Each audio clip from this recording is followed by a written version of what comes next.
Handa ka sa akin, pader ka. Babawiin ko sa'yo si Master. Claire, saan ka pupunta? Pupunta ako sa pader.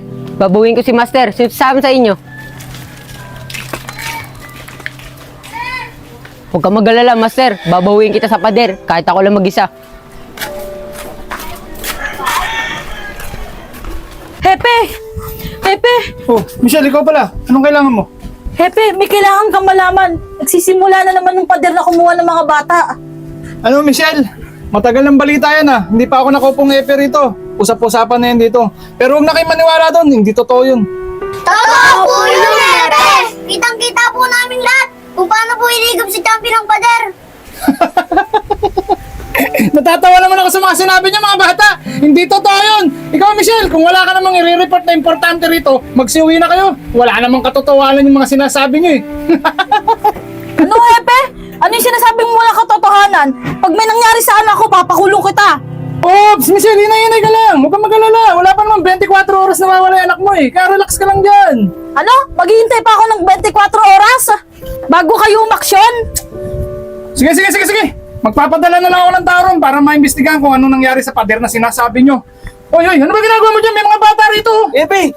Pitong scatter, Epe! Nakapitong scatter na ako! Anong pitong scatter? Tatlo lang ang scatter. Ganun ba? Ano ba naman yun, Epe? Istorbo ka naman, nag-i-scatter yung tao dito eh. Anong istorbo? Hindi mo ba nakikita? Ang dami nagre-reklamo sa atin, oh. Scatter ka pa ng scatter dyan. Ganto, sumama ka sa kanila. Puntahan nyo yung pader na sinasabi. May nawalang bata daw doon, kinuha daw ng pader. Pader, Epe! Naniniwala ka sa mga yan? Ewan ko ba sa mga to? Sige na, sumama sila. Bahala na nga. To, para may ano ka. Tama na! Istorbo kayo. Yan, Alan Michelle. Pinasama ko na sa inyo yung tao ko. Sige na. Sige, salamat. Salamat po. Mga bata, tama na. Dami nyo.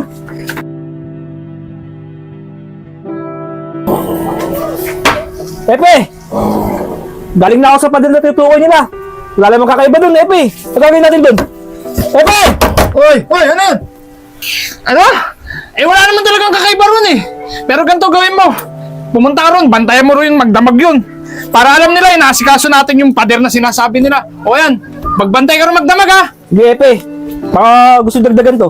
Ayos na yan. Ayan, pamalo. Dali mo doon yan. Sige, Epe. Pabalik na ako dun. Tutulog yung epe nyo eh. Pre, sigurado ka ba? Babantay mo magdamag yan? Eh, wala akong magagawa, pre. Kung may choice lang ako. Utos kasi ni Epe. Kaya mo na. Ngayong gabi lang naman eh. Di mo ba alam yung bali-balita rito? Anong balita dito, pre? Dito ako, pre. Oo nga pala, no? Wala akong magagawa eh. Pinagbantay ako ni Epe dito eh. Bahala ka. Delikado yung pader na yan. Matagal ng balita rito na nangunguha daw yung pader na yan eh. Kaya walang lumalapit dito. Ewan ko ba sa inyo? Ba't di ka pa pinagbantay dyan? Sus, ko talaga parang Aris oh. Kaya takot mo naman ako. Kaya pader na yan, wala namang kakaiba dyan eh. Ito magandang gawin mo. Bili mo lang akong maiinom doon sa isang kakasigarilyo. Ha? Sa'yo nasa kulay dyan. Balikan mo ako dito ha. Oo, bahala ka. Tingnan niyo si Kuya. Magbabantay magdamag dun. Ano kaya dapat natin gawin? Baka di niya kayanin yung halimaw. JC, tama ka. Baka di niya kayanin yung halimaw. Natatakot ako. Tama ka. Baka hindi kayanin ni Kuya yung halimaw dun. Kailangan meron tayong gawin. Eh Kyle, ano naman dapat gawin natin para matulungan si Kuya? Labanan natin yung halimaw.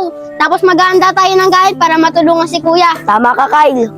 Tapang mo talaga, Kyle. Kaya pugin-pugay ako sa'yo eh. Huwag kang mag-alala, Jackie. Proprotektahan kita. Ay nako, buti pa sila may partner. Ako wala, nakakaingit naman. O paano ba yan guys? Tara na, mag-ready na tayo. Tara na!